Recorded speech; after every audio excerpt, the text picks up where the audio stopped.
on her own.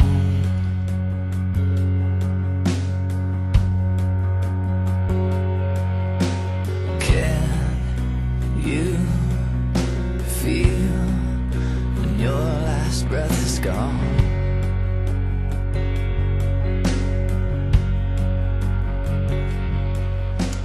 I was watching this movie the other night, and there was this prisoner, and he was being led to his death, his execution, and all the other inmates were chanting this phrase, "Dead men walking." I couldn't shake that phrase. I mean, today when you go out, look around, you're going to see people from all walks of life, going places, doing things. They're going to be breathing in and out, consuming oxygen, and taking up space, but they're not really living. Yeah, they're alive, but they're not living, because there is a difference. Sort of like dead men walking. The Bible uses this word to define life. It's a Greek word. It's Zoe. It means abundant life, like a God kind of life. It's life full of adventure. There's amazing successes and stunning setbacks. It's life lived to the fullest. I don't care what anyone tells you. God is not boring. It's like one day we have to wake up, look ourselves in the mirror and say, today, things are going to be different.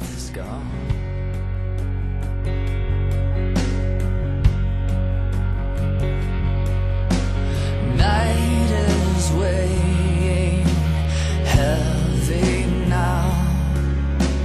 Be quiet and wait for a voice that will say,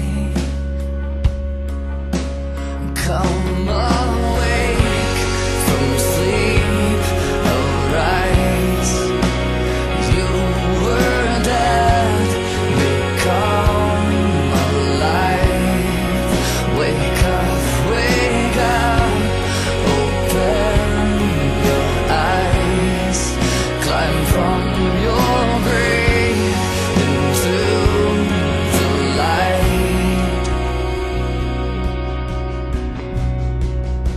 Bring us back to life. I've got this friend. He's a really great guy. I've known him for years. And he's been talking about this huge thing he wants to do for God. And he's crazy passionate about it. And so I've encouraged him to go to school, to enroll in an internship, to further himself so he can do this thing. And every time I encourage him to do that, it seems like he's too busy or he's got something on his plate. He just can't make the commitment. And I mean, that was 2 years ago he started thinking and dreaming about this thing. And today, the truth of the matter is, he's still just talking. Night soon will be lifted, friend. Just be quiet and wait for a voice that will say, come awake from There's a story in the Bible, the book of Matthew, chapter 14, and it's the disciples, and they're in a boat, and there's a huge storm, and they're scared. I mean, they're really scared. Then they see this ghost walking on the water. That scares them even more, until they realize that it's Jesus, and he's walking on the water in the middle of the storm. And when Peter realizes this, he says, Lord, if it's you, tell me to come. And so Jesus looks at Peter and he says, come. And so Peter gets out of the boat and he walks on water. I mean, he walked on water. There's only two people in the history of the world that ever walked on water, and that's Jesus, the Son of God, and this fisherman named Peter. And I was thinking, what was going through his mind from the point when Jesus said come to the point where he actually stepped out of the boat? I mean, there were waves crashing and the wind was blowing and the rain was falling. His buddies are in the back of the boat and they're scared like little schoolgirls. He had all these emotions, all these reasons why he shouldn't get out of the boat. But he chose.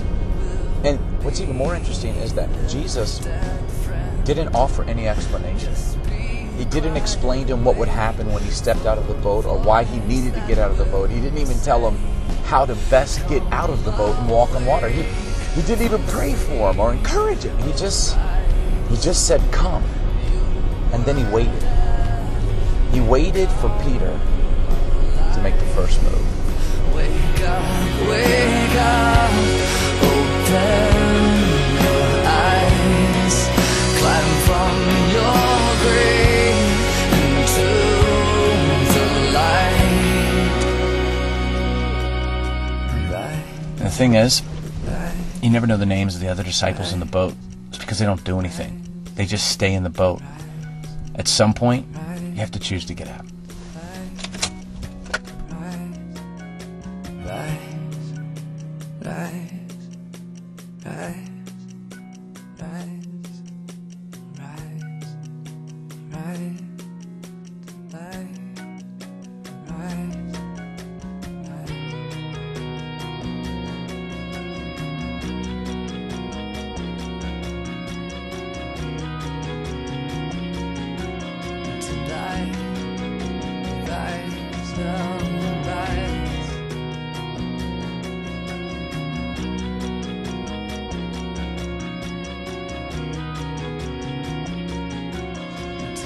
So here's the question.